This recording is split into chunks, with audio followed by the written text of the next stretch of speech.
Hey, what's up everyone? Morey Croson here, and we have another new breakdown for you today. It's going to be on J.J. McCarthy, currently the second best pro-style rated quarterback in the 2021 class. I think overall an excellent prospect and somebody I'm super excited to be able to break down. I think he has some really clean mechanics overall. As always, before we hop into the video, if you like the content, go ahead and like the video. That helps us out a lot. Subscribe to the channel if you haven't already, and if you have any recommendations for us, you can go ahead and leave those in the comments below. We'll go and get started right now.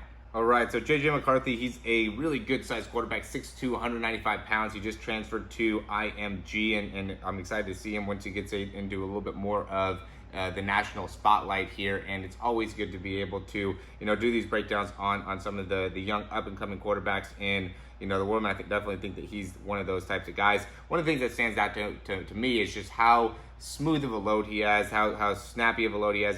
He's been doing a great job, obviously working on that. He goes right back, gets that nice 90-90 position. You can see that there, and then from there is so clean in being able to get that elbow up and through, and then does a great job of creating that rotation within the spine, keeps that front arm very close to the body. Overall, excellent movement within the trunk and upper body. You can tell he has a lot of great shoulder range of motion as well. Some things that you could definitely build off of, and it helps that once you can build the size, right? So if you are a guy that is closer to the 6'2" area, you're going to be able to have a lot more success if in using your whole body compared to somebody that might be 5'9", 5'10". You want to be the bigger you are, the longer your levers are, and it's all about being able to maximize those levers, and I think JJ does a great job being able to make that happen. So here we can see loading into that back leg very effectively, and that's another thing that I notice is there's two main parts of loading when it comes to being able to throw the ball very effectively and have a strong arm.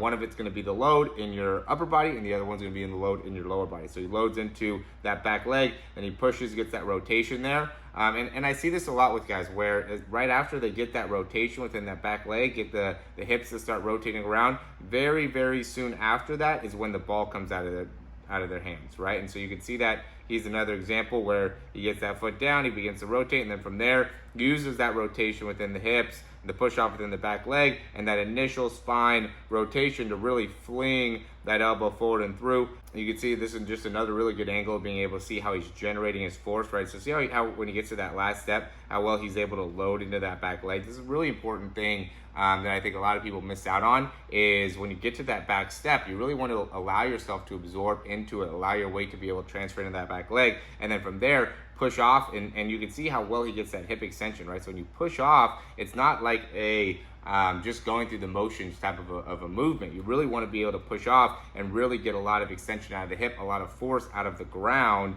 in order to get your momentum going. And again, the bigger types of guys, the stronger guys, bigger guys are able to do that a little bit more effectively. So if you're 5'8", again 5'8" to 5'10", somewhere in there, you really have to do a great job being able to push off the ground in order to generate the force. Like Kyler Murray is amazing at how much ground force he's able to generate, and that's why he's able to throw the ball that the way that he is because of how well he can push off the back leg, and then also how stable he is in the front leg. You can see JJ is very strong within his lower body and very stable within that front leg. Even though that knee's extending, you don't see very much movement within that foot at all as he's coming through, and he's very efficient with that load, right? And then he's almost snappy with the load too. He snaps it back and then drives it right back forward and through in a very effective and efficient way overall. Again, great job being able to push off that back leg.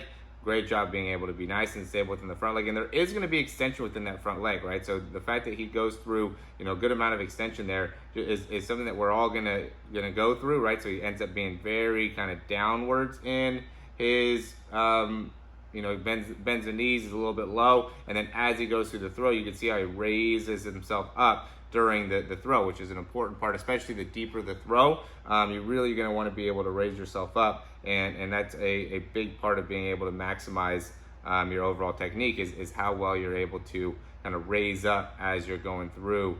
So I wanted to get this angle just because I was looking for a angle where we can get the behind just to see where that ball goes, because I think it's very important after you load to be able to understand what you want to do with that ball. And I always talk about really driving that elbow through and making sure that ball doesn't get too far back behind the head. And I think he does a great job of being able to maximize, you know, that loading phase where he doesn't get that ball too far stuck behind there. So notice how fast he's able to get that elbow back, and then from there drive that elbow right up and through. And there is a timing where it's like as soon as you get to that position and you start raising up the ball, you do want to start driving that elbow through sooner and sooner to be able to maximize your release time, right? That helps with your release time, and it also makes it so you don't end up throwing the ball too far out here. So when you go and you load and you let the ball get too far back behind you, back over here, right? Then that makes it so then as you come back forward and through, the ball comes out to the side more. But you can see him, he does a good job of drawing that elbow so the ball doesn't end up going off to the side and is able to be a lot more clean. So this one's a cool one just because it really shows off his arm strength, right? Because being able to roll out to the left here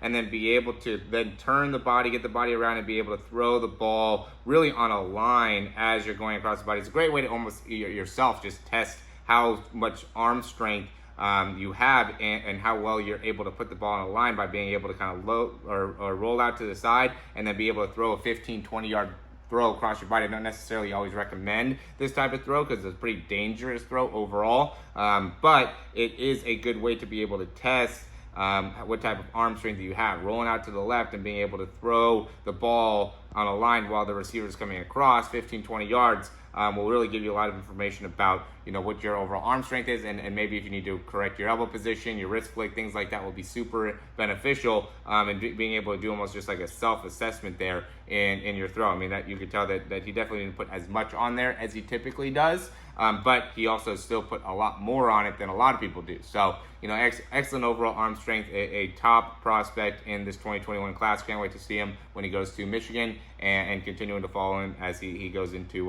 to college and hopefully playing on Sundays one day. So as always, guys, thanks for watching these videos. And if you like the information, go ahead again, subscribe. We have a lot of information down below about our online programs.